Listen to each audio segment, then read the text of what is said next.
This project began with a phone call from tenor John Duykers asking me if I'd be interested in composing a solo chamber opera for him and 6 musicians. The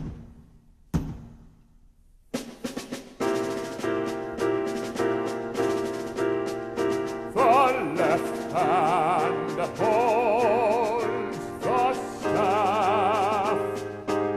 I had been introduced a year or two before that to a writer named Jim Lewis. Jim sent me 2 stories by Italo Calvino that were written near the end of his life. One of them, which is called A King Listens, provided the premise for our story. You can't complain. Food, wine, wealth, fame, your every need is met. It's a simple idea, and it's basically a king, out of fear of overthrow, never leaves his throne. And as a result, he has to experience everything that happens in his kingdom entirely through the medium of sound. So sound becomes a very critical element to his whole consciousness.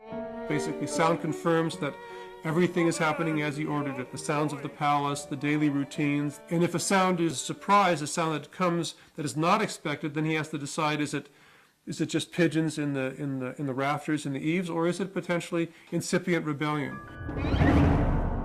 What is that infernal racket? Have they broken open the window?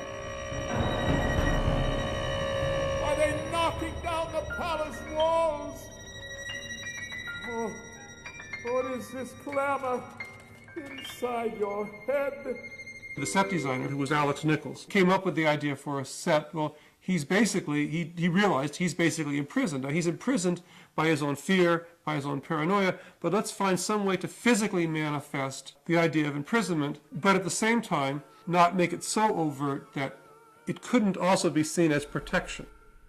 Seal this word. Now, Alex's other touch that I think was very brilliant was the use of surveillance cameras, which focus all on him, as opposed to having the cameras be focused out and bringing in information. It was that overthrew you.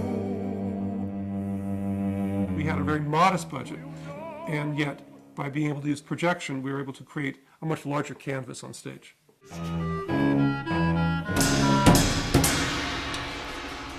What disruption is this? Who could be knocking at this hour? Who dares disturb your concentration? Answer! The key thematic material in the opera, which permeates the whole work, is actually heard in most clear form in a section called the lullaby.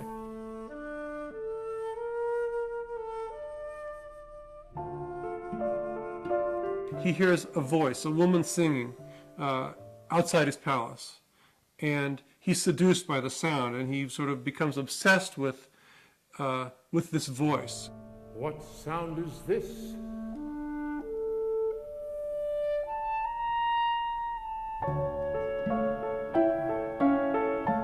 That's really about him sort of discovering all the things that he's had to abjure in the course of being the tyrant, being the king, being the ruler, coming to power, vanquishing his enemies. He's had to sort of put away all parts of himself that actually just allow him to sensually enjoy beauty.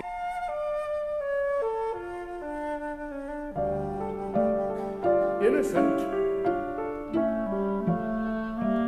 Pure.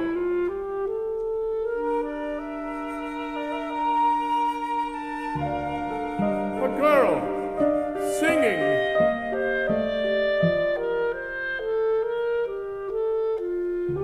Simply singing. At a workshop that we did about 3 months before the first performance, we did about 30 minutes of the music, and at the end of that little performance, I realized we had a big problem. I didn't really like our main character, and I didn't really believe that he had the authority to command the fear that was required for him to be able to do what he does in the piece. And we realized we need a whole other couple of scenes to set up and introduce our character and to get us to believe that he is a person with authority, that he has the kind of power, that he can inspire fear, that he is ruthless. The right hand is free to scratch.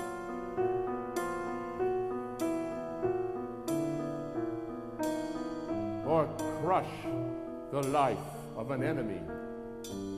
When I do opera, I see it not as music with a story, but I see it as drama, where music is a very important part of telling the story. Even if the music is astonishing, the drama has to be coherent, has to be compelling. And John is one of the few opera singers that I've worked with and that I know who is actually able to make the drama a very important part of his performance.